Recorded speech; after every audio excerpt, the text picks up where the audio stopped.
A big part of my mission personally is to help encourage people who are maybe reticent to start using these tools. So I want to introduce you to 6 magic words that have been really formative for me in my life, and then also give you 3 reasons why, if they're true for me, they're true for you. To do that, I need to introduce you to my parents, Louis and Levon Acey. They live in Austin, Minnesota, as do I. Dad turns 80 next month, and he's on Facebook. Actually, women over 55 are the fastest growing demographic in Facebook, so the whole thing about the population being so young globally is really interesting and everything, but it doesn't particularly matter because when you have 500 million people on Facebook, it's the really good place to be. Willie Sutton said he robbed banks because that's where the money is.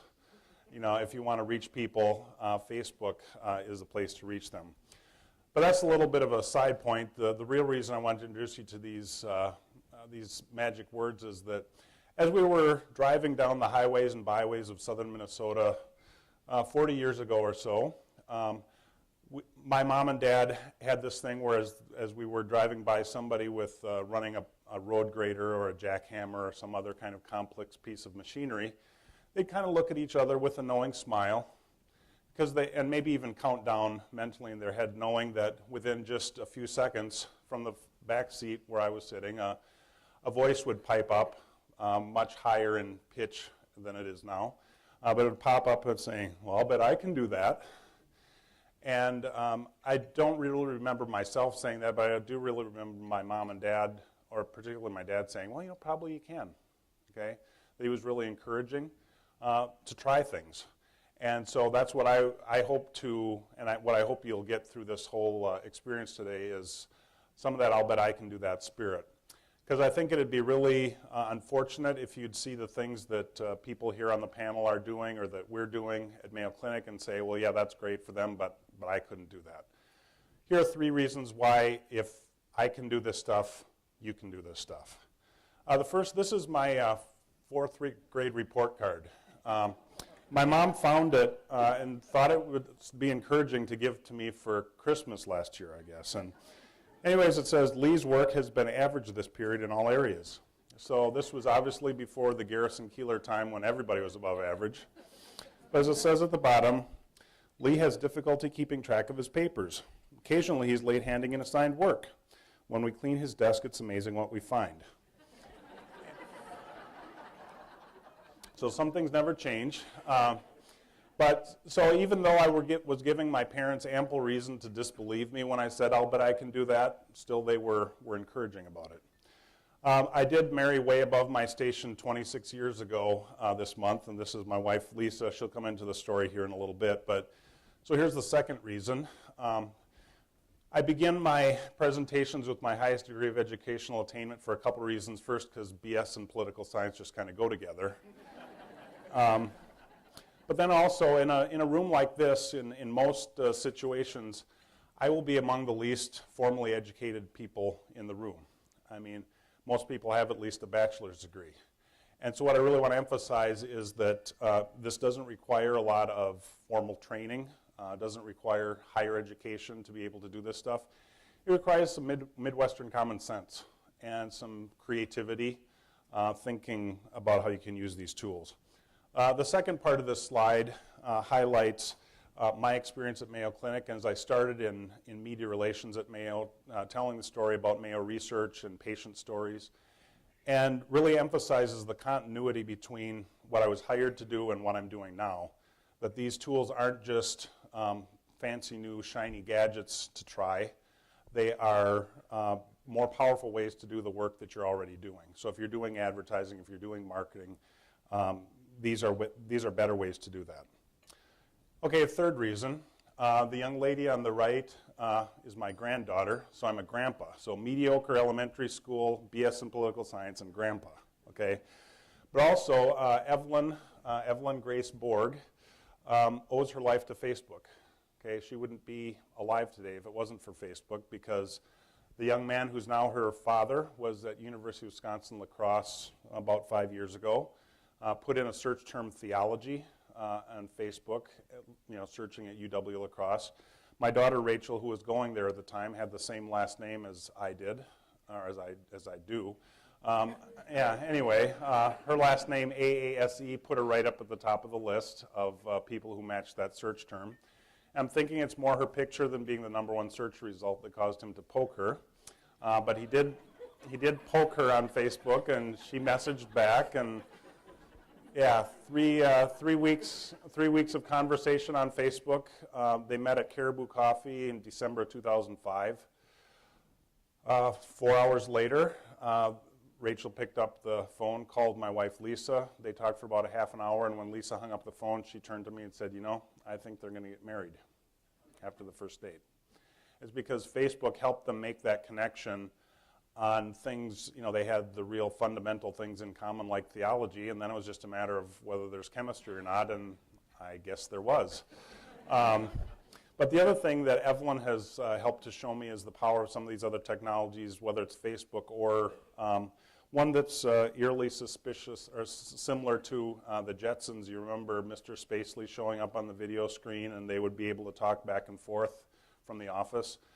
And I remember if you would ask me 5 years ago, what would it cost to have video phones like that? I would have said like $5 a minute or something like that. Well, this is a conversation. Well, it wasn't much of a conversation because this is with Evelyn and my now 8-month-old grandson. But this is a conversation that I had from Sweden with them last week. They now live in Grand Rapids, Michigan. So they're about 550 miles away from us.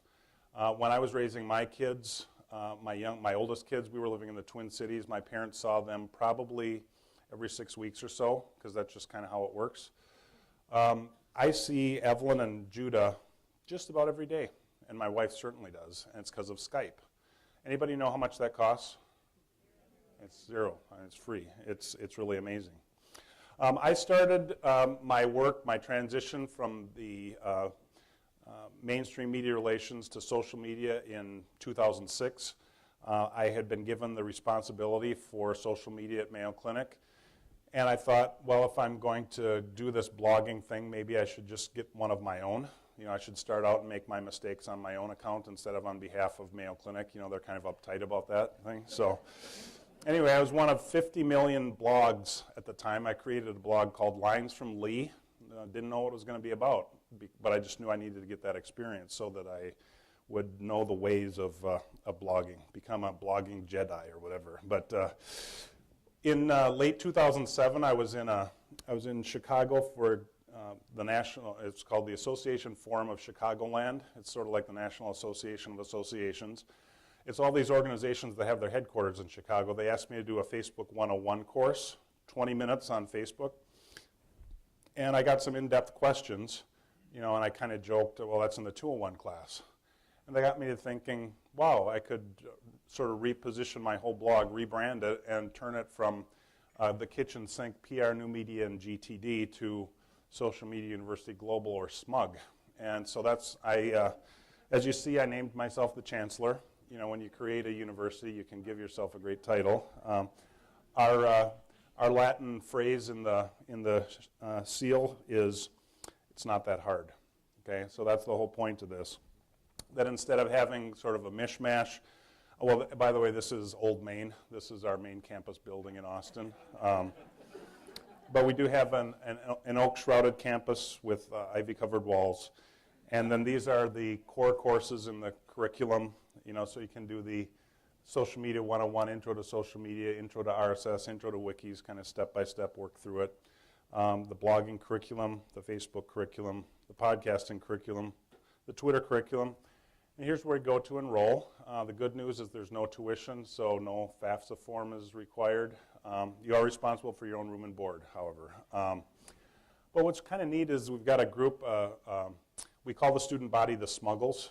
Kind of like in the Harry Potter books, the Muggles were the ordinary people with no magical abilities. That's what Smuggles are too. We got more than 1,000 people in that Facebook group from 6 continents. And it's just really astonishing that for nothing you can reach the world like that. Part of what I've done with this, I want to provide just a little bit of historical context because as was said earlier, we have, some question about whether this is a passing fad or not. I want to assure you that it most definitely isn't. But just to put it in historical context, it was on October 31st, 1517, 493 years ago, that an Augustinian monk, I got to get that right, Augustinian monk named Martin Luther nailed his, what we now know as his 95 Theses, to the church door in Wittenberg to start a discussion, written in Latin, meant to be just starting a local discussion among academics. Well, because of a technological invention, the Gutenberg printing press that was just a few decades old at the time, his was the first viral communications. They were translated into German, spread throughout Germany in 2 weeks, spread throughout Europe in 2 months, and it said so in Wikipedia, so I know it's true. So, at any rate, I decided to follow up with this 492 years later with 35 social media theses, just because I couldn't think of 95 things to say. I want to deal with 3 of them today, just to sort of set this up. And then I've got a little bit of an interesting twist, I think, at the end. There is a PDF version of this if you want to download and nail to your office door or something, too, I'm sure. I mean, some of you are the owners, so you have the right to do that, but otherwise, check with your supervisor. First thesis.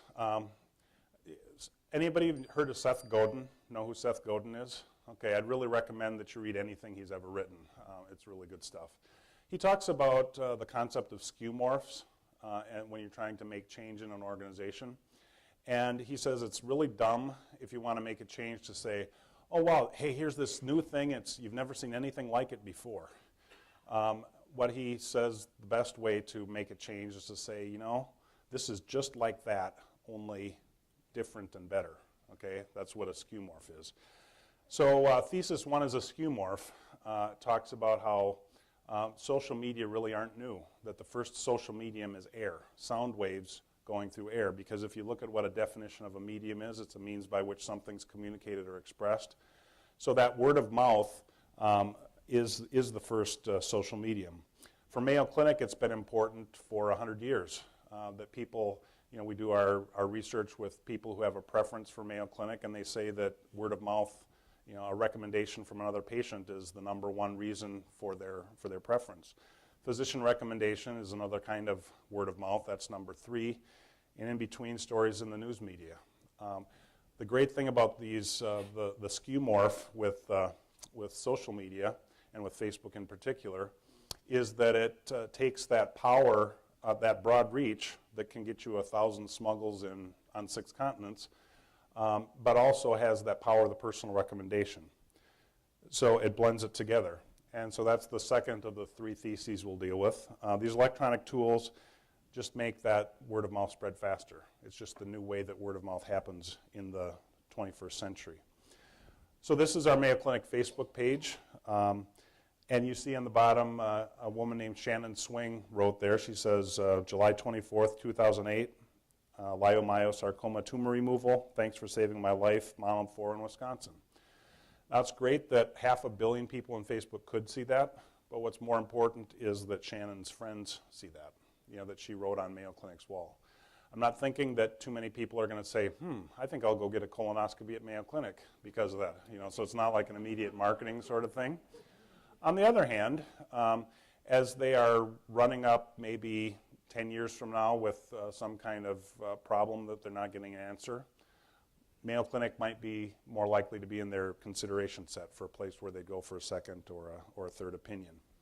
And so the last of the theses, I invite you to check them all out because I think they're all good because that's why I wrote them. But thesis 4, social media are the defining communication trend of the 3rd millennium. So if you look at from about 1500 to about 1900, the defining mass communications trend was the printing press. Gutenberg's printing press, the newspaper, made it possible for one person with enough money to buy a printing press and paper and ink can communicate broadly.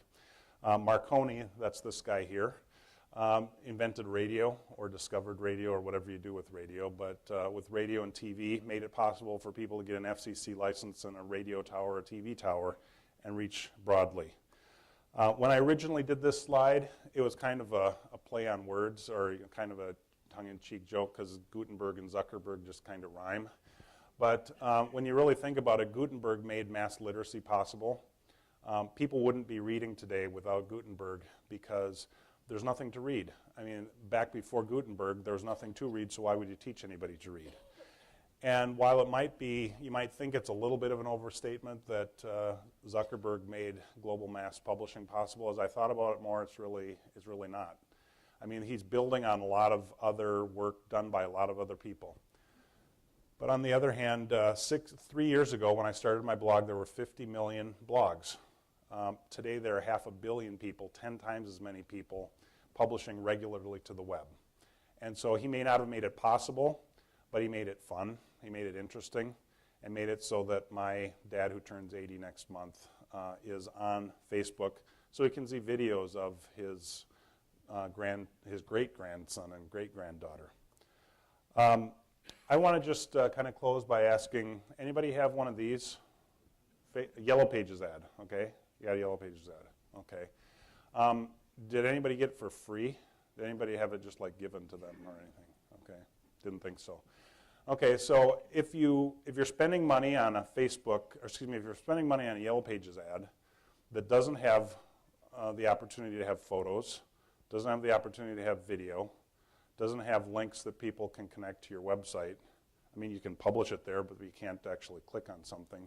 So if you're spending money on that, why wouldn't you do the free thing? Well, thank you for coming today. This is amazing, first and foremost, that we have this many people. I think it just goes to show how interested people are in social media as business owners. I threw this slide in here as my first slide, and it's kind of hard to see, but it's basically a graph. And this is the reason I think we're all here today. That top line there is Facebook traffic. The blue one is Twitter, and the bottom one is LinkedIn. As you can see, the growth with social media, and Facebook in particular, has been just phenomenal. I mean, we're talking about 500 million people now.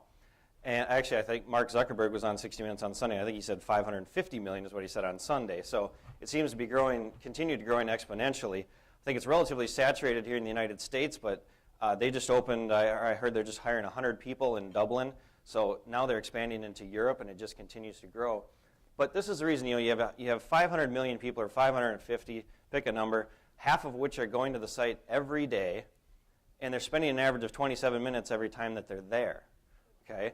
That's a huge amount of traffic. I mean, it just hasn't happened before where we have this much traffic. And as you can see, the growth continues there. We're talking about Facebook today because, I mean, look at the difference between the number of people who are on Facebook and the number on Twitter. Now, Twitter had a great year last year. They had, I heard they added 100 million users last year, which is phenomenal. But we're talking about 550 million with Facebook. I did a few quick searches on how many were local here. If you look on Facebook, there's at least 80,000 people in our local area right on Facebook. On Twitter, there was about 1,000. Do you know the exact number? I think it's about 1,000 is the research I can tell that are in the local area that are on Twitter. Okay?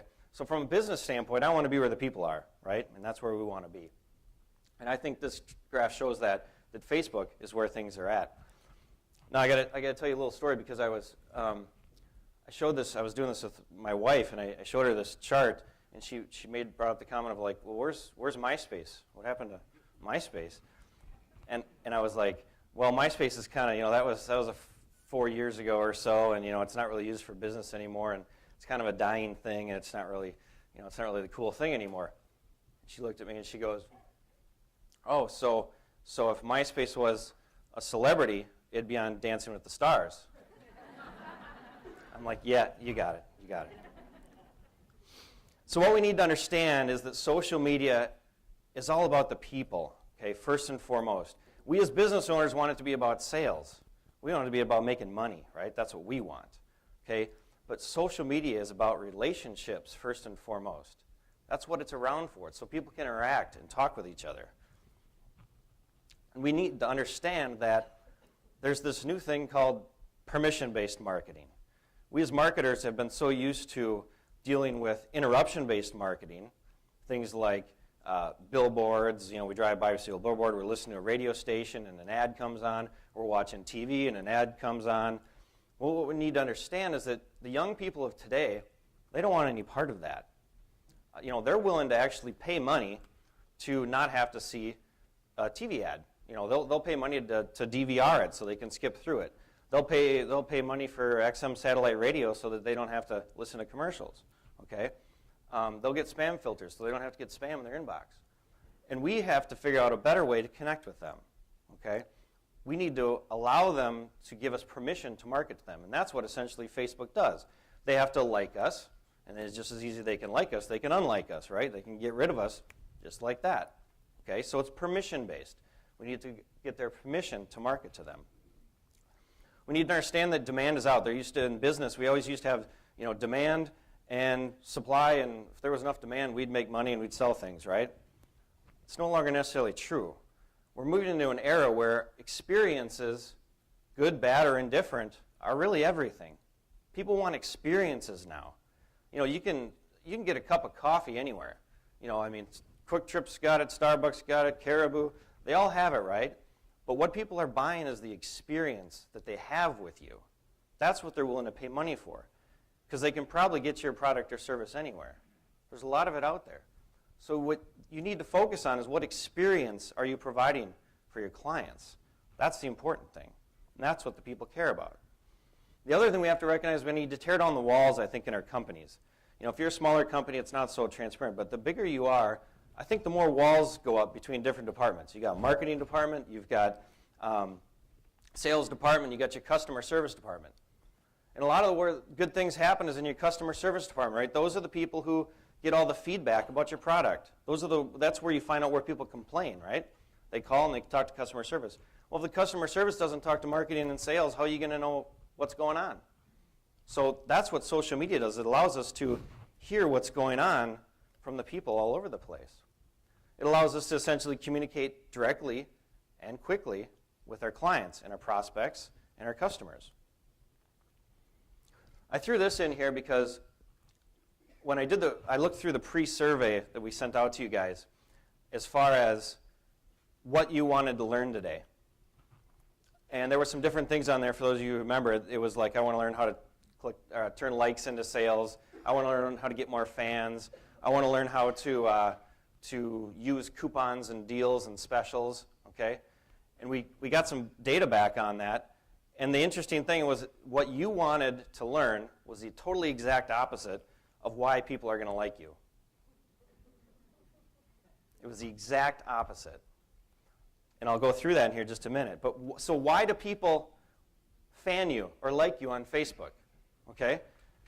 40% of them wanted to receive a discount or coupon or promotion. That's why they said that they're willing to like a company. So they want to get something for free. That was the last thing that you guys selected you want to learn about today. You all want to learn how to make money, right? That's all we care about as business people, is making money. But all they care about is getting something for free. Okay? We need to understand that as business owners. It's not about what we want, it's about what they want, and we have to give it to them. 39% said they did it just to support a friend. A friend sent it off to them, said, I want you to like this page, and they're like, oh, I'm friends, so I guess I'll like it because, I'll help them out. 34% said to stay informed, 33% said to get updates on future products, but only 13% said they wanted to share ideas and give feedback, which is what we want, right? We want to know what they're thinking. We want to know how we can be better, how we can serve them better. But really, that's the last thing they care about, is giving you feedback on your company. I also threw this in here because I get this question a lot too. Why should I get involved with this social media thing?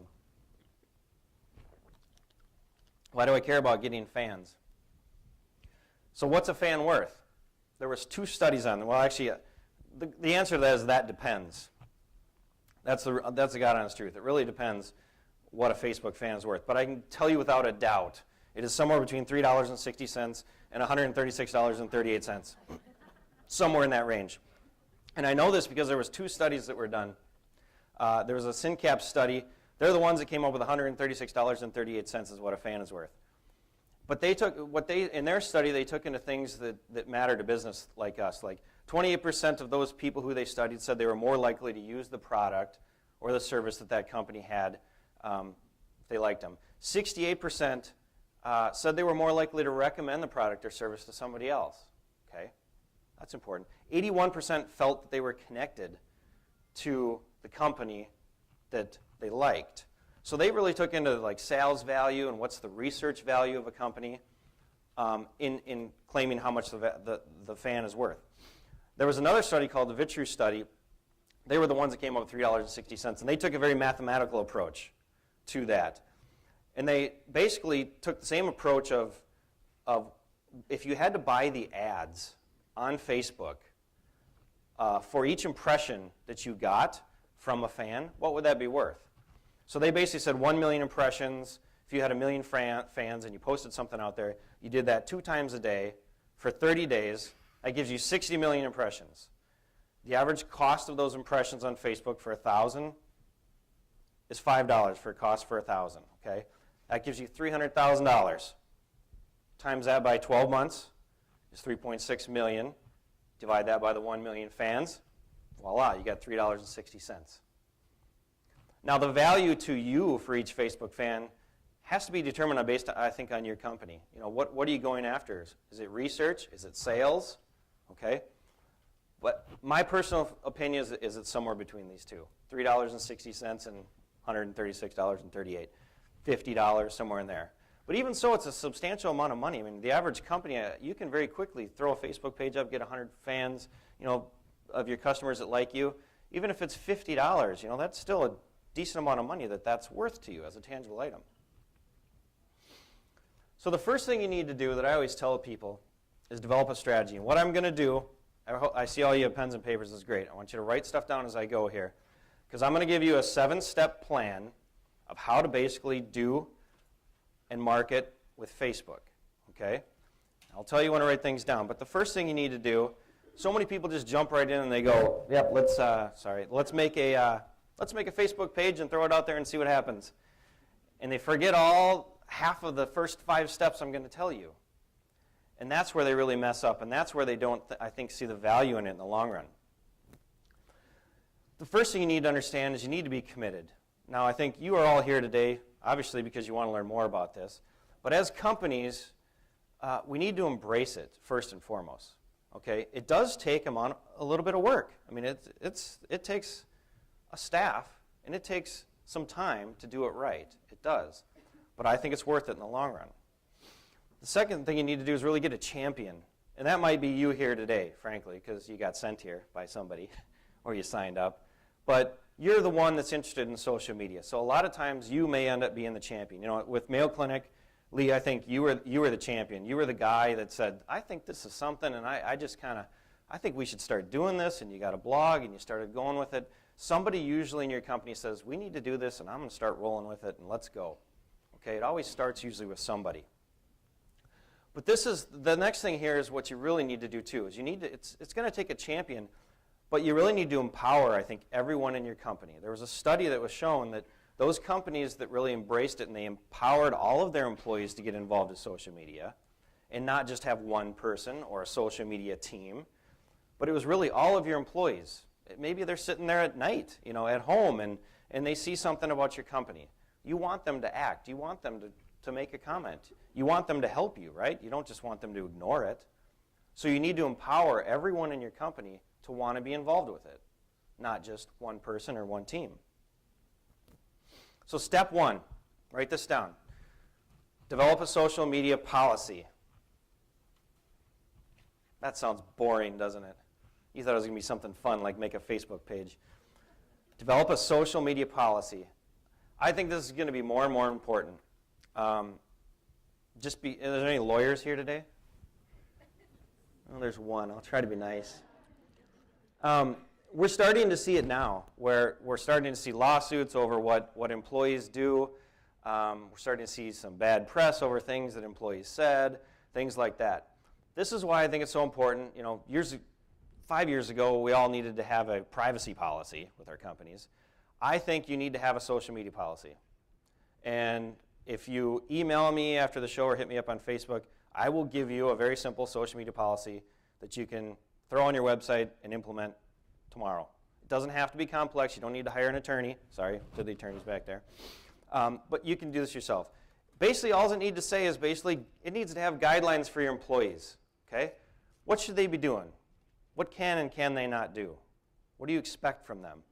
And essentially, you should tell them to write about what they know, write about what they love, write about what they're passionate about, whether that be a blog post or whatever, but they should get involved with what they know and what they love.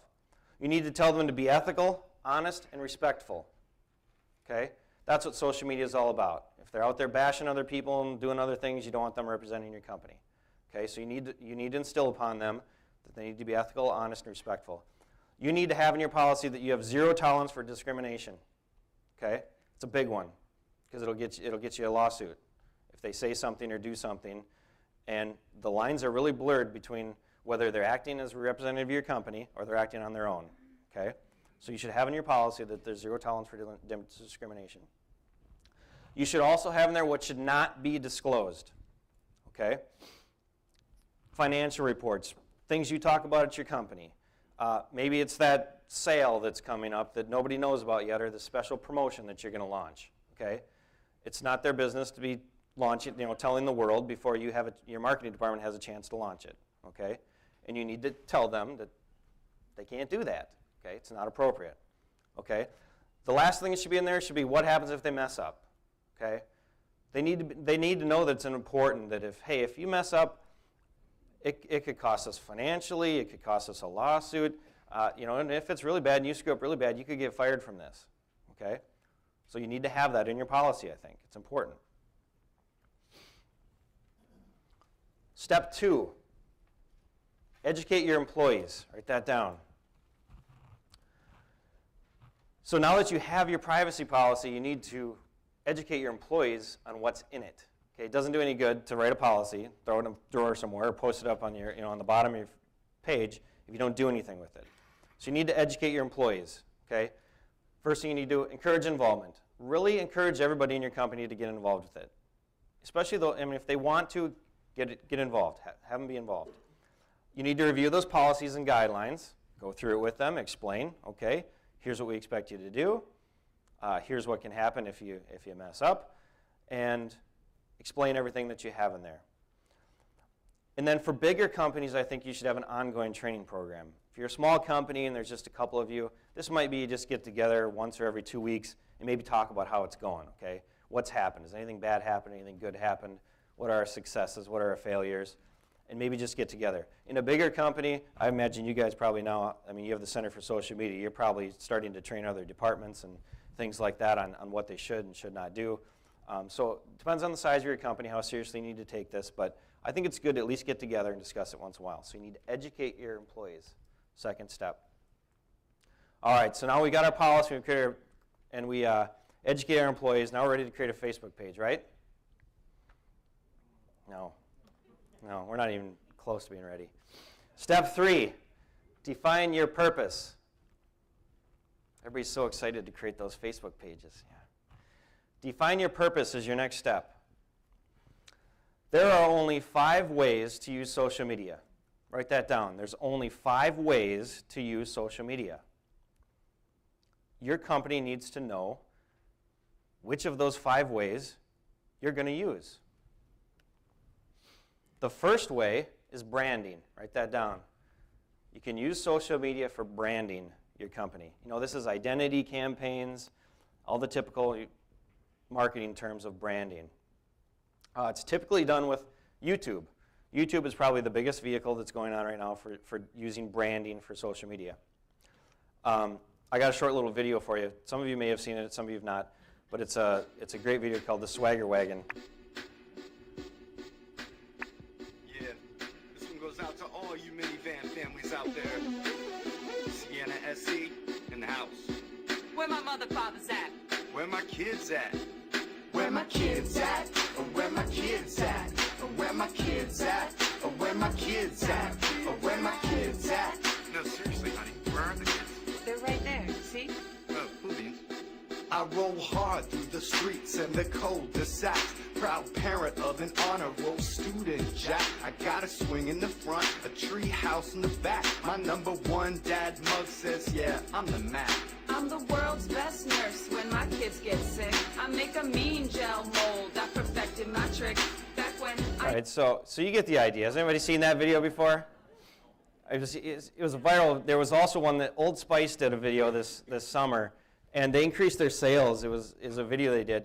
They increased their sales by like 100% in the month of July from a catchy video like that. Okay, it's a great way to brand your company. Comical videos, but branding is the first way that you can use social media. Okay, most commonly done with YouTube. The second way is e-commerce. Write that down. The second way that you can use social media is with e-commerce. These are the people who have a tangible product to sell, and something that would usually sell well. I think Dell is probably the greatest example of this on Twitter. I mean, they have had an enormous amount of sales using Twitter for e-commerce. They're selling products, they're selling computers. Here's how this works. It's really simple. You know, on Twitter, they got 1.1 million followers, or 1.5 million followers on Twitter. So they sent out a tweet for this special because they know that what people want on social media is coupons, discounts, and specials. So they've embraced that. And they send out a special that they have on this certain computer. 50,000, they send it out to 1.5 million. 50,000 actually see it. And I'll explain why that is later, that only 50,000 of them saw it. 500 of those people actually click through on the link that's in the tweet that they send out. 50 of those people purchase it. And it generates $25,000 for them because the product was, I guess it'd be $500.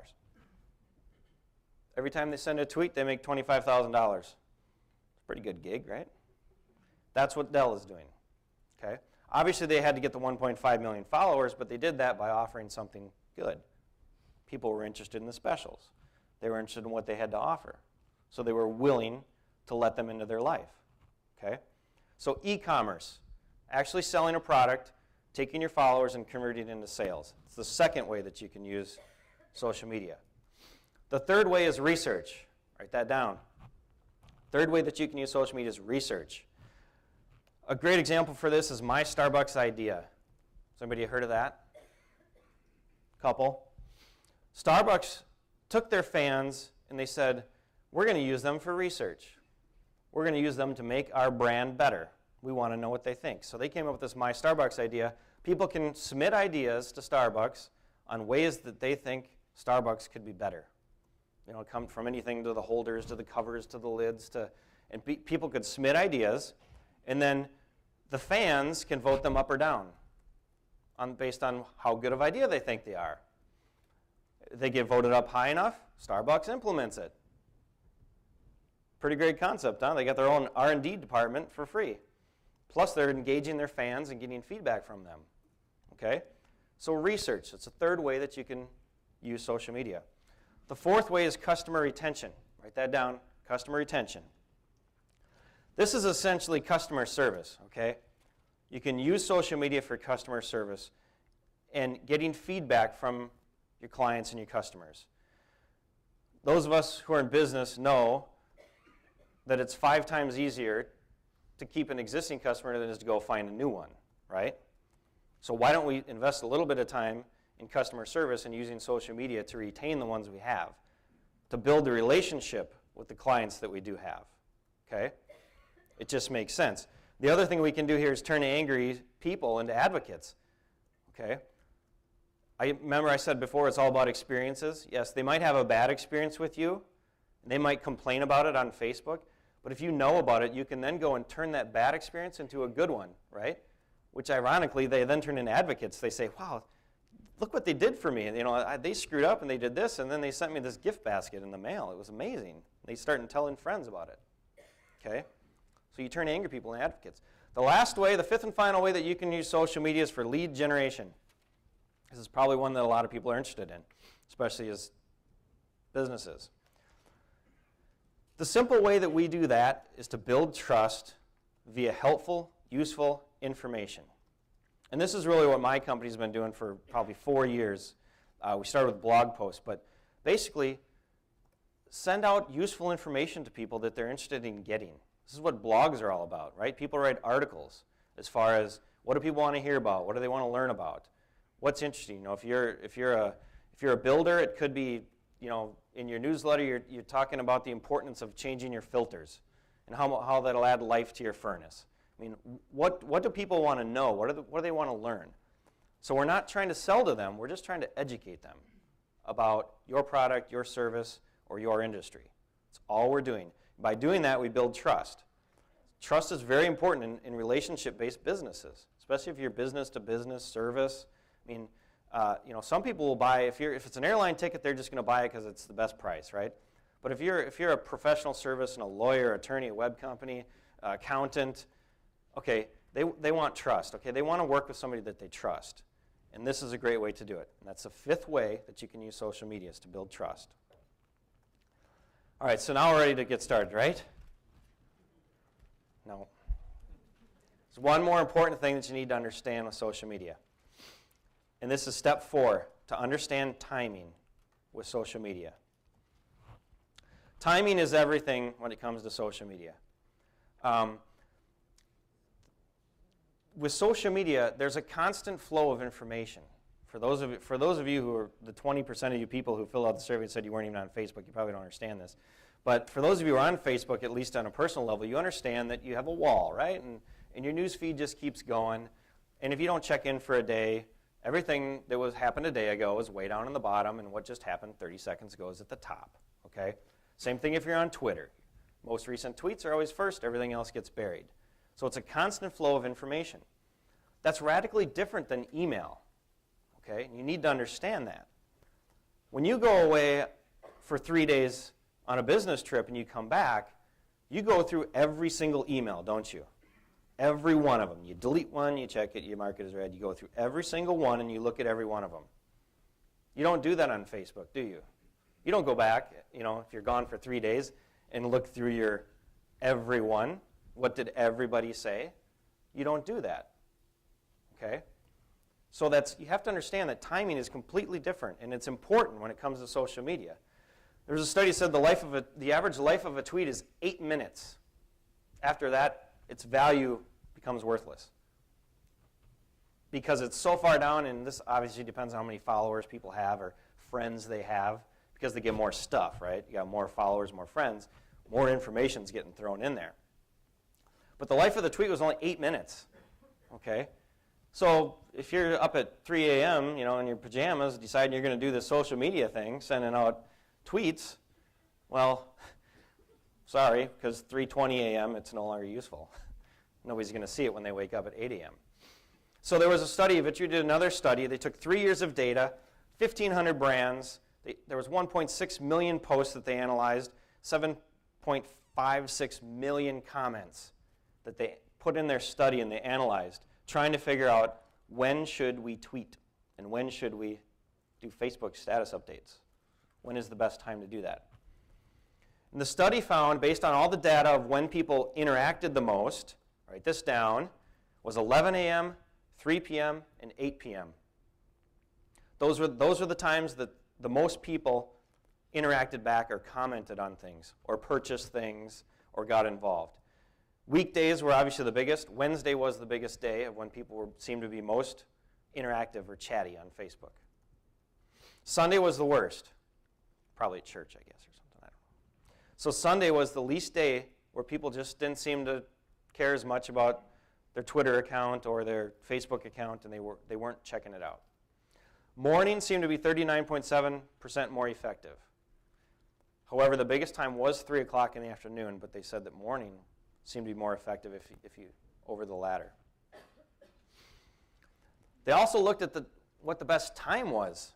Okay, I'm going to show you later how you can time messages and time tweets, so you don't have to have somebody sitting there at the computer. But just so you know, the best time that they saw the most interaction was the top of the hour, between 0 and 15 minutes. And I think the reason that happened was because if you think about it, it kind of makes sense. Most of us go from one meeting, we have an hour-long meeting, right? And we go from one to the next. So we might have just got back from a meeting, we sat back at our computer, it's the top of the hour, and we happen to hop on Facebook before we get into our messages and things like that. So they found that the top of the hour had the most interaction. Now, I tell you that information, but I really think you need to customize it for your own demographic, okay? Each of us, all of our businesses are different. Just like I told you 5 strategies, the strategy that you use for your business might be completely different than another one, okay? One of you might be interested in e-commerce, and that's what you're going to go after. One of you just might want to build trust, okay? So you really have to figure out what works for you. Just like this, you know, if your customer base or your client base or your prospects happen to be people, white-collar people who work 9 to 5 and they're on their computer all day, that might make sense to do what I just told you. If your target marker is blue-collar that, you know, doesn't work during the, you know, they're out on the field during the day, and they don't come home till later at night, like this says 65% only access while not at work or school, okay? If your demographic is only getting online late at night, maybe you need to adjust, okay? And if you know that, adjust. Don't listen to me, okay? Figure out what works for you. Okay, are we ready to get started now? We are. Whew. Step 5. Okay, now that you understand all of that, now you can get involved. Now we can start with our Facebook page. But so many people skip those first 4 steps. They don't even analyze any of that. They don't even know what works, what doesn't, how they're going to use it, and they just go and they create a page. And a lot of us did that. How many are guilty of that? Nobody wants to raise their hand. Yeah, how many are guilty of that? Yeah. So now I'm going to take you through the steps of creating a Facebook page really quick. I'm not going to go into details on this because most of you can figure out it's a pretty simple process. But I'm going to give you a few tips and tricks on how to do it right, or how I think you should do it right. The first thing you need to understand is a page versus a profile.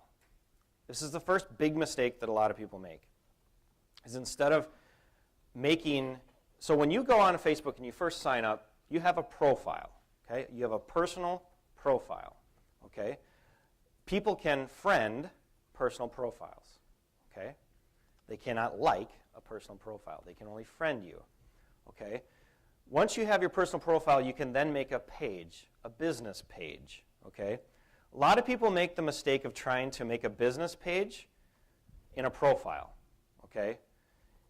If you have a page right now, or I'm sorry, if you have a profile right now that you're using for your business, you need to change it. I would change it right now. Because, and I have people I know that did that, and Facebook, that's against the use policy of Facebook, and they will shut you down. And I've seen it happen twice, where you create your page, you create your profile, you called it, my business, and instead of name and first name, last name, you cheated and you said, you made it work, okay? If they know that if they figure out and they see that you've done that, they're going to close it down. And you'll beg them to turn it back on because you already have 500 friends that have been following you and you just lost all of your information, okay? You don't want that to happen to you. I had one company, they begged them to turn it back on, and they did it, and they didn't change it, and they turned it back off again. And then they finally went and made a page. So save yourself a lot of time, create a page. Do not set up a business account with a profile. It's the big first lesson. The second thing you need to know is you need to get creative with it, okay? So many of us just go and we throw it on there, blah, blah, blah, and we're done, okay? You need to get creative. Just like a website, you need to have a little life into it. What's going to make yours different than everybody else that's going to keep them interested? Okay? First, you can think how you're going to use it creatively, I think. But you need to get creative with it. Use a large picture. So many people go and they just take their little logo or whatever, and that's what they put on there, okay? But you're limited to the width, but not the height. Here's a great example. A friend of mine, Brad Sugars, this is his photo. See how it's tall and it's got a slogan in there, the world's #1 business coaching firm. Okay, and there's a little animated character of him, So you don't need to have just a small little photo in the upper left like we do for our own personal pages. Have somebody design a long, tall graphic, okay? That's the first thing you want to do. Use a large photo. The second thing you should do is create a custom landing page. This gets a little more complex and you might need help doing it. But all of us normally just have a wall, right? You don't need to do that. You want to use, write this down, FBML, Facebook Markup Language, FBML. There's an app out there called FBML that you can go search for and install. And it gives you this flexibility to make this custom page. And all this one is here, this is my book that I wrote that Lee mentioned earlier. But this is the fan page we have for the book. And I have over 1,000 fans on this page. And but what this is showing here is a custom landing page for this site. So you'll see the first thing right there at the top. It tells them what I want them to do. I want them to click like above to join the conversation. Okay? If they come to your page and they don't click like, you've just lost the whole opportunity of being able to connect with them ever again. Okay? That's what you want them to do. Tell them what you want them to do. It's really simple. And then you can make a custom graphic below that, and you can say whatever you want. It could be something inspirational, it could be whatever. So instead of just dumping them into the wall, the point here is that you actually give them some sort of custom page. And you can make as many custom pages as you want. A lot of people will put resources, they'll put links, they'll put different information. And once you install that app, that FBML app, it allows you to put standard HTML code in there and do this. This one here is basically, it's really simple. It's 2 lines of code that links to 2 different images. That's all it is. Okay? It's not a hard, difficult thing. So create a custom landing page. It's the second or third or whatever I'm on that you should do. The next thing I want you to do is adjust the permissions on the settings after you create it. Okay? I took this screenshot here, but basically in your page, if you go edit page, and then I think it's under permissions, you're going to see this. Okay? You'll see the thing in the middle there says default landing tab. I just changed it to be that custom welcome page that I made. By default, it's set to your wall, okay, which is what everybody can type on and what they see when they go there. So I've changed it so when anybody happens to land on my Facebook page, instead of seeing just the wall, they're going to see that custom page that I just created that it tells them that I want them to like us. Click that button above, okay? That's the first thing I want you to do. The second thing you should change in here is basically that wall tab shows all posts. You can either set it to where your wall only shows what you type in there, or it'll show what you and what other people comment on there. There's options there that say users can write or post comments on my wall, they can add photos. A lot of people limit that, but I don't think you should, at least initially, because that's where your customers or your fans can talk back to you, okay? Hello, that's what social media is about, okay? It's about interaction, it's about relationships. You don't want to limit their ability to do that, okay? You want them to ask questions, you want them to be involved. That's what makes it great. So why not, when people go to their wall, show what your customers are saying too, okay? Let them see that, okay? Somebody's going to go, oh, I know, but what if they say something bad about me? I'm going to cover that in a minute. But it's important that you have it there, okay? So those are the 2 settings that I want you to change, at least initially.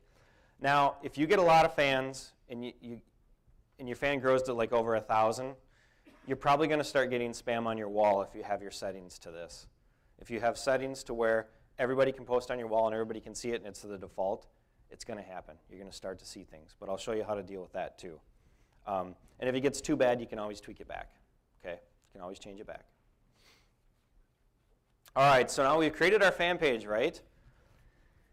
And there's this feature called Suggest a Friends. Does everybody know about that? Everybody seen that? Suggest a Friends? Yeah, everybody's nodding? Okay, don't use it.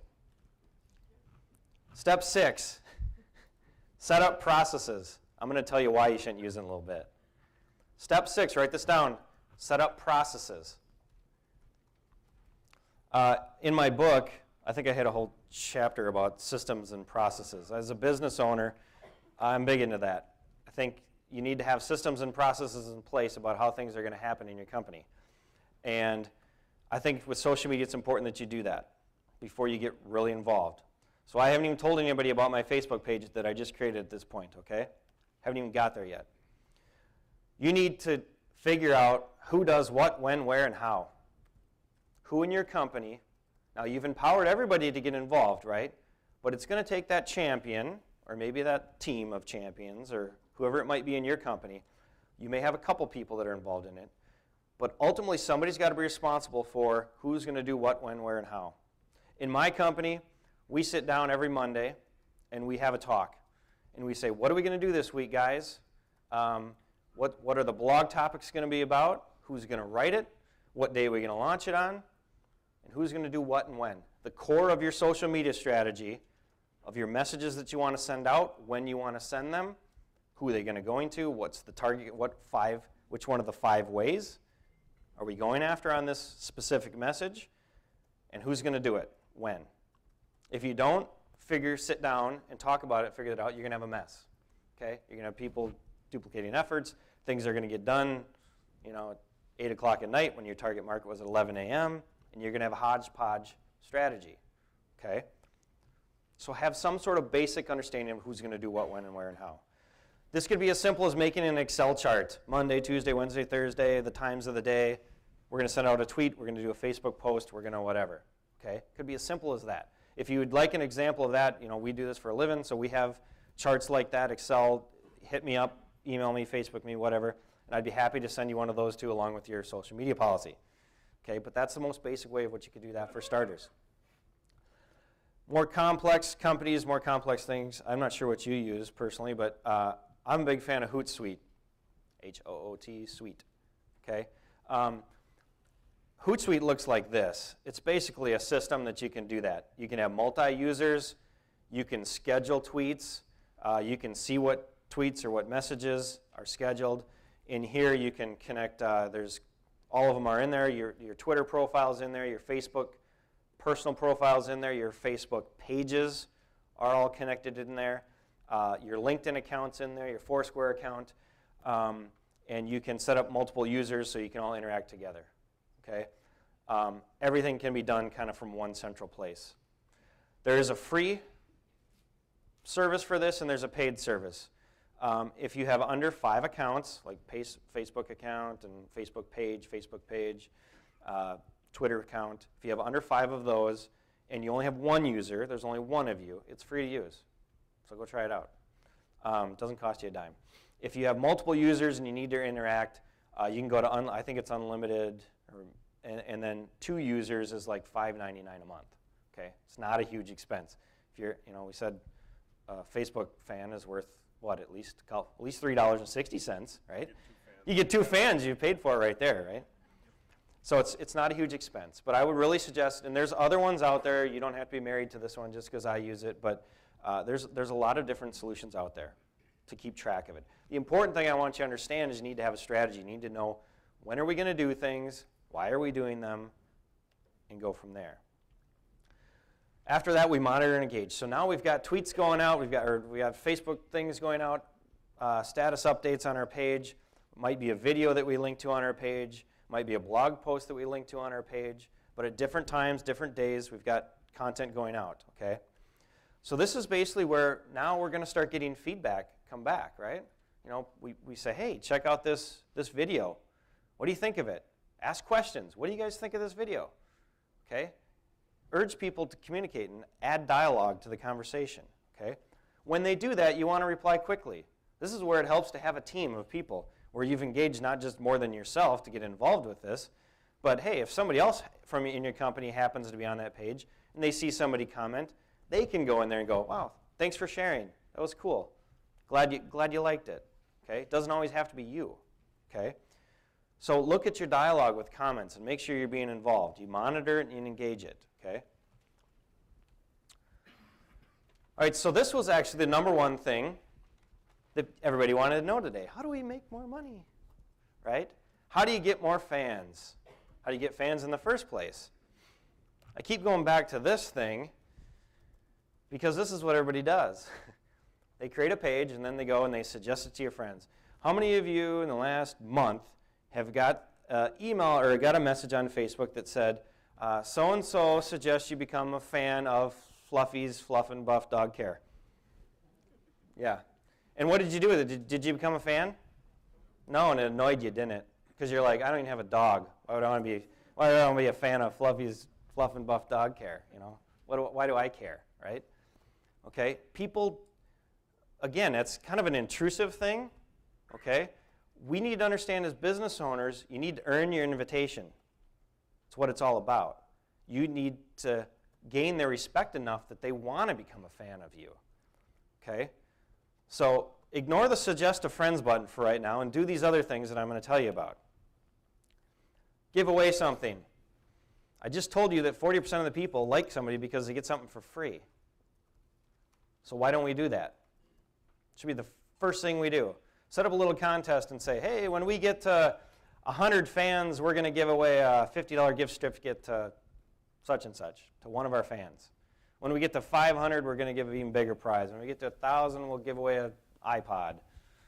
You know they're worth $3.60 for every one of them, so you should be able to get that $500, right? It costs you to give it away. But give something away. Have a strategy around giving something away. Do that as a strategy, and then people will say, hey, they're giving away so-and-so over on this, your page, and they'll want to join it. Tag fans in photos. This is the second thing. Write that down. Another strategy to get fans is to tag fans in photos. Here's an example. We did a golf outing this summer, the Chamber Golf Outing. And I'm not even sure who that is riding that keg there, but it was later in the day, obviously. But, I guess you can't see it too well up there, can you? But it was, again, we had a golf outing. We had people coming through our booth, or through our tee box, and we took photos of everybody. We uploaded them to Facebook, and we tagged them. The people we knew went and tagged them, and people got a notice that they were tagged, and then people went and commented on it, like, wow, look at you riding the keg. How much you have to drink, It was fun. People had a good time with it. So that's one way that you can make people aware, like, oh, I didn't even know this page existed, but I see that, they posted a photo about you or about somebody that they know, okay? It's an easy way to inadvertently let people know you exist and that it's out there. It's not intrusive, though. Embed widgets or icons. So this is basically simply putting your, join us on Facebook logo on your website, okay? Now that you have a page, put it on your website. And I always like to say, join the conversation. When you add it, I always like to use the word join the conversation. Don't, everybody's going to say fan us on, or friend us on Facebook, or fan us on Facebook, like us on Facebook. Again, inherently they don't want to do it. So if you say join the conversation, it shows that maybe there's something of value there that's of value to them. Okay, so it's a different way of saying it. You add it to e-newsletters. If you're sending out e-newsletters, maybe write a post saying, hey, we're on Facebook now. But then more than that, make sure that on every newsletter that goes out, you've got a little icon there again too. We're on Facebook. Make sure they know. There's widgets like this. You can go into the settings of how to promote your page on Facebook. There's a setting that says promote. And there's all kinds of little widgets that you can do that you basically go through, and they just give you code like this. Gives you code. You give this to your developer, and you say, throw this on my homepage. And it shows just like that. There's a little thing. People can like it right from there on your homepage. They can see a little bit about what goes on. They can see that there's some other people. Down there's 1,046 people like Jobless by Alan D. Carroll. They go, oh, wow, there's 1,000 other people that are interested in this. Maybe I should be too. Okay, it's one way to get it out there. Store displays. If you have a retail business, why isn't there signage around your business saying that you're on Facebook and that there's something of value, that maybe you're doing a contest? Hey, we're giving away an iPod there over on Facebook. Check it out. Okay? Why don't you have something in your store at your point of purchase display? Maybe on your windows as they're walking by, or on their doors or walking in. This is an example of one that we have this is at our place right now, but on our door when you walk into our office, we got checking on Facebook, and we're donating $5 to Toys for Tots. And that's called a Facebook deal. Okay, I'm going to go through that in a little bit and show it to you, but it's one of the deals that they can do. Okay, so by them checking in, we'll donate $5 to Toys for Tots. You can add it to your signature line of your emails. Okay, have all your employees do this. You just at the bottom, after you put your name and your phone number, why not have one line says that you're on Facebook and the link to where you're at? It's really simple. How many of us send like 100 emails a day? I know I do. Yeah, it's one way to just get it out there that people know. It's not intrusive. You're not asking them to do anything, but they might see it and they might act. Take advantage of it. Use the @ tag. This is I love this. This is another non-obtrusive thing. How many of you know about the @ tag? Okay, not even half. Okay, when you're typing a status update, like here I pretended to start saying 50% off of, and I was going to say Jobless book, okay? 50% off, and you put the @ symbol, okay, right in your status update, and it'll pop up a list of all your pages and friends that start with that letter. In this case, I put J-O, and it gave me jobless because I was typing jobless. And it came up with Joe Milbach and Teresa Jordan, okay? And then what happens is I go and I select Jobless by Ellen D. Carroll there, and then it makes a link. So when I go and I hit enter on my page, on my own personal page, now there's a link to Jobless by Ellen D. Carroll on my personal page. So I could say, hey, I just heard there was a sale over at whatever, or, and I put that on there and I link to my page. Or maybe it's a blog post and say, hey, I took this time to write this really interesting blog post about whatever, and it's up over at CWS, okay? It's a non-obtrusive way, you're not really asking them to do anything, but there's a link right there for them. It's very convenient for them to know about it and see what's going on, okay? Use the @ tag. Use it sparingly. You don't need to use it on every single post you do on your personal page. But every so often, I'll throw something in there about something that happened at my company maybe. Today I could have said I'm doing a seminar for CWS and put that link on there. If people want to click on it, they can. If they don't, they don't. Use apps. There's all kinds of apps out there. There's survey apps, there's poll apps that you can install basically just by searching for surveys or promotions. There's a promotion app that you can use. But what's great about apps is when you do things and you get, first and foremost, they get people involved. It gives them something to do on your page, right? It might be a little survey like, what did you think of this seminar today? I liked it, I hated it, I whatever, okay? It's really something quick, 2 seconds they can click to like, But what's great about a lot of the apps is most of the time they have viral components built in to post it on their wall. So-and-so just voted in this poll, and it tells them about your page, okay? It tells them about what they just did, okay? So it's great that you can use those because then it just, a little bit more of that viral component. Use deals. As I told you before, the thing that you guys cared the most about, or the least about, was using deals, coupons, and promotions, okay, in the survey results. That was the least thing that all of you wanted to learn about today. I think, personally, this is huge. This is big. I think it's going to be really big. It's my personal opinion. Time will tell. But I think it's a brilliant idea, Facebook deals. Let me explain what they are, okay? How many people have a smartphone here? Oh, that's almost half. That's awesome. Okay. If you have, first, by the way, too, here's another interesting statistic for you. People who have smartphones are 50 times more active on Facebook than people who aren't. These are the people who are on Facebook all day long on their phone, okay? If they're at stoplight, they're checking what's going on, they're tweeting, they're or they're driving. No. They're 50 times more active on Facebook than people who don't have a smartphone, okay? I think that more people are going to get smartphones in the future. It's just a guess. But I would guess 10 years from now, you're not even going to be able to buy a phone that doesn't do a lot of the stuff that you can today. So as more and more people gain smartphones, more and more people learn how to use them, they're going to be interested in things like this, Facebook deals. There's 4 types of deals right now that you can use as a company. There's an individual deal, and that's really simple. Check in at my location and you get 20% off. Or you get a free cup of coffee, or you get a buy one, get one free, whatever, okay? This is especially important if you're a retail location, okay? If you're a bar, restaurant, anything like that, you need to get on this like fast, okay? It's my advice. The second way is a friend deal. So basically that would be a deal that if when you check in, I tag 3 other friends, which is what you can do, then you can get that deal. A loyalty deal is like the punch card. If a person checks into your location 4 times, then they get a free drink or something like that. Okay? A loyalty type program. A charity deal is the thing that I showed you that we do, whereas if you check in, we'll donate something to charity. Okay? That's a charity deal. Those are the 4 types of deals that you can use. And basically it looks like this. What happens is when you go on Facebook and you go to check in, it shows you all the things that are around you, because phones are smart now and they know where you're at. So they use GPS location services and they know what's around you. And the ones that have deals or coupons or specials will have a little flag next to them that show that there's a special that you can be redeemed at that business. Okay?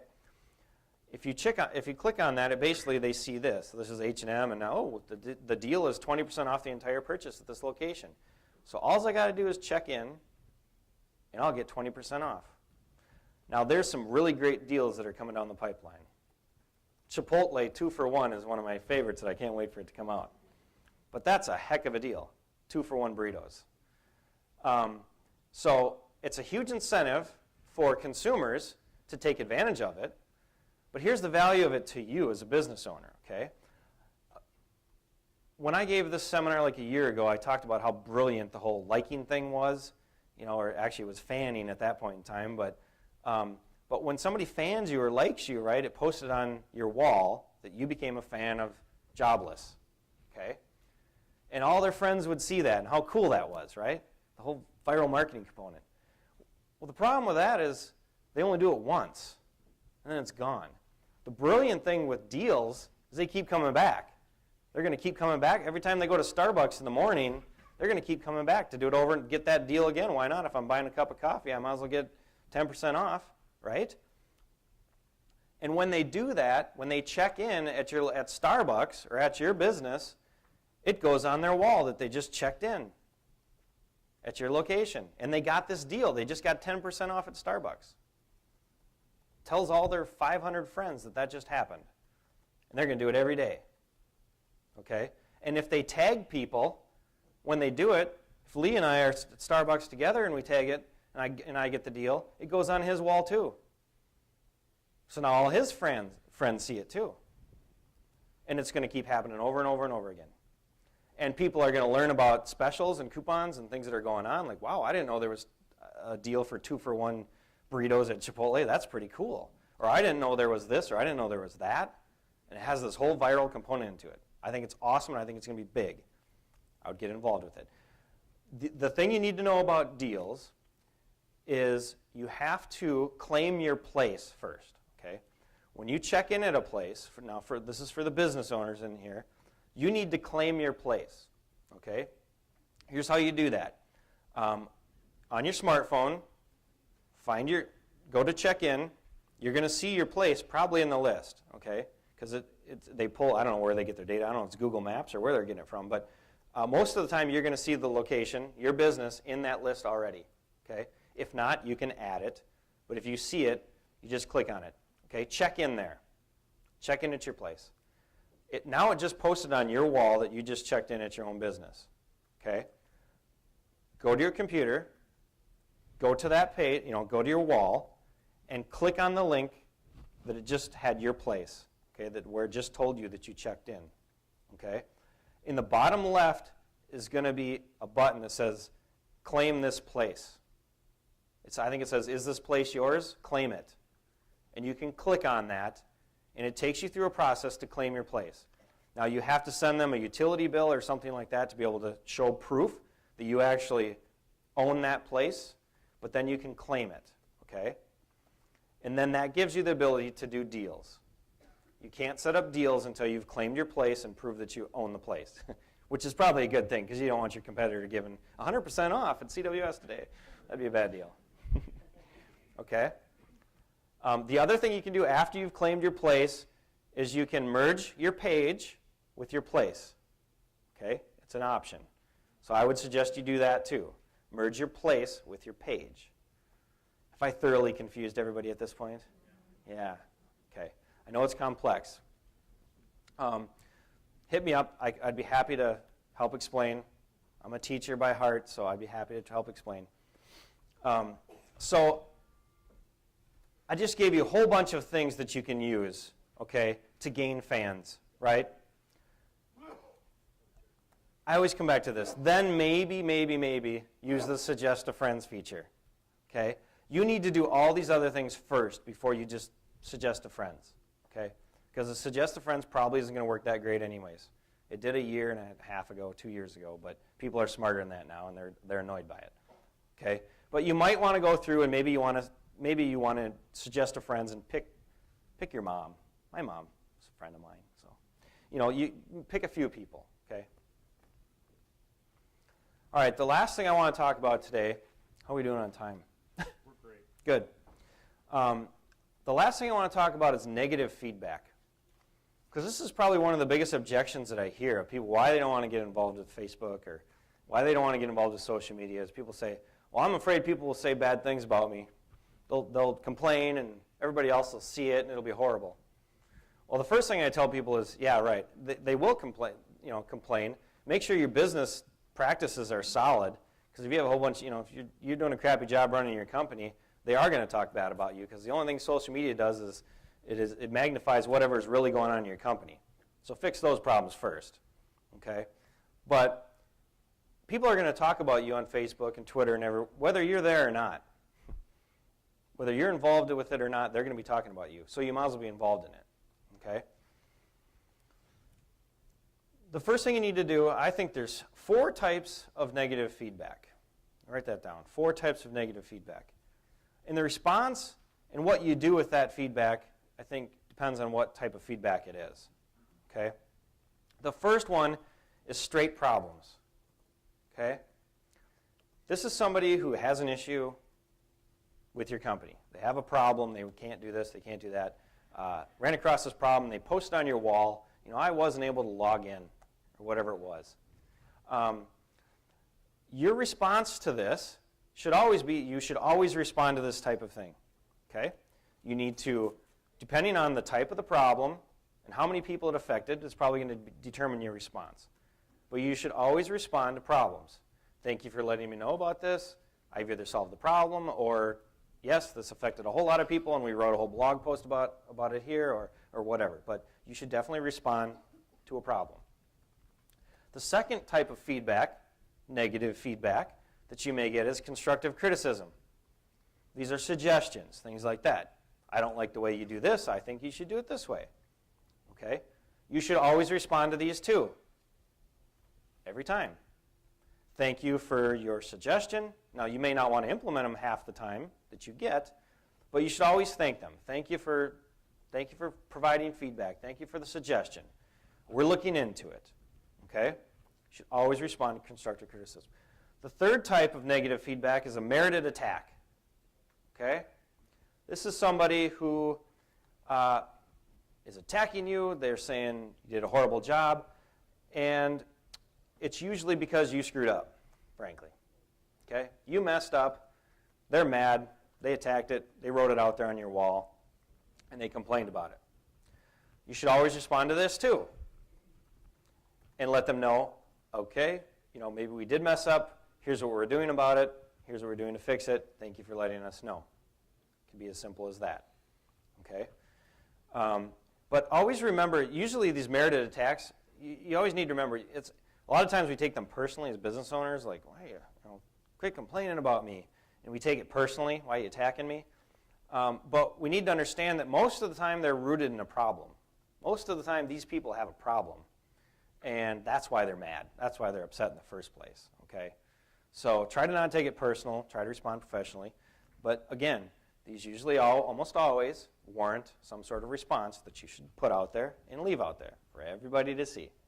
Okay? The last type of negative feedback is trolling and spam. These are basically people who have no reason to be attacking you or no reason to be saying anything. You don't know who they are. They're not customers. You know nothing about it. They've spammed on your wall. They might even be a competitor. They're trying to make a competitor look good. Some sort of negative feedback like that. Do not respond. Delete it. These types of things don't require a response. They shouldn't, and they should not be left on your wall. Just delete them. Okay? If it's spam for no reason, or it's not a merited attack, they have no reason to be contacting you, no reason to be doing anything, I say just delete it. Okay? So those are the 4 types of negative feedback. Okay? All right, so I'm wrapping up here. Hopefully you took lots of notes, and you have 7 steps. Should be how many? 7. 7 steps to developing a strategy, and you have some strategies as far as how to get fans without being annoying or intrusive. okay? I do have a shameless plug in here for my book. I did write a book earlier today. There is a lot, actually, I wrote this book literally this year. There's stories in here about how I've used social media to build relationships. This foreword was written by Brad Sugars. For any of those people who have attended one of my previous seminars, I talked about how I friended him. He's the CEO and the owner of Action Coach. It's an international company.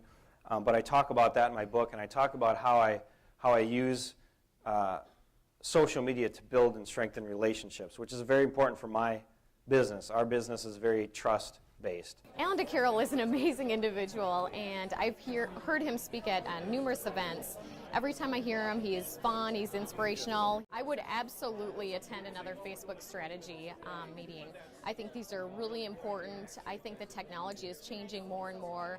Today's seminar was really interesting because of the fact of you can teach an old dog new tricks, but the aspect of social media and where it's grown in the past to where it's growing now is just tremendous, and you need to keep up on the latest technology, the latest information, and how to connect with your customers. Alan's presentation is very straightforward, very honest. He doesn't try to add any fluff to it. What's nice about his presentation is it's a straightforward, honest approach to marketing. Today's Facebook seminar I found to be extremely powerful. There was a lot of information I didn't know about, and I feel for my clients with an advertising agency, I'll be able to take that and actually execute. I really liked what Alan DeCarroll had to say because he gave me actual steps that I can execute for my clients. There was a lot of information that I know I have some clients that are a little shy to try Facebook and understand how it can actually be tangible in their business. And there was a lot of information as to how it actually translates into dollars. And also information I can use that reinforces what I've been saying. So now I have some experts to back up what I've been telling clients all along. Well, you know, I've heard Alan DeCarroll speak before. I've read his book. So I'm obviously already a fan both on Facebook and in real life. Well, we have already been on Facebook for a little while, and just being able to get additional tools to better utilize what is available through Facebook to help the History Center. There's a lot of different things that we were unaware of that I think will help us to generate additional interest as well as visitors to the museum. I thought he was a very good presenter. I thought he very much kept the attention of the audience. It was offered very good information that I think would be beneficial to people either just getting started out or even those who had probably been in for a while. I certainly would consider it, either myself or having other staff come and attend, because I think it's an important tool, social media, that will help nonprofits in general. At today's seminar, we learned more information about how to build a landing page for our Facebook fan page that we have for the Rochester Convention and Visitors Bureau. We had been talking about it for some time, about building it or hiring an outside company to create it, but today we learned how simple it is and that we could possibly do it ourselves. It ran the gamut. It started out very simple as far as how to do some things, but it didn't dwell in that market of, or that area of spending too much time on the simple side, and then it went into some more details for some advanced users as well. So it really did have a great range to it. Alan DeCarroll's presentation style was very helpful in that he had bulleted points that I could actually take away and take home today and utilize in the workplace. I would. We attended the first Facebook seminar a little over a year ago and thought that that was very useful, and we attended this one today hoping to find some of those new tips and tricks, and we certainly came away with that.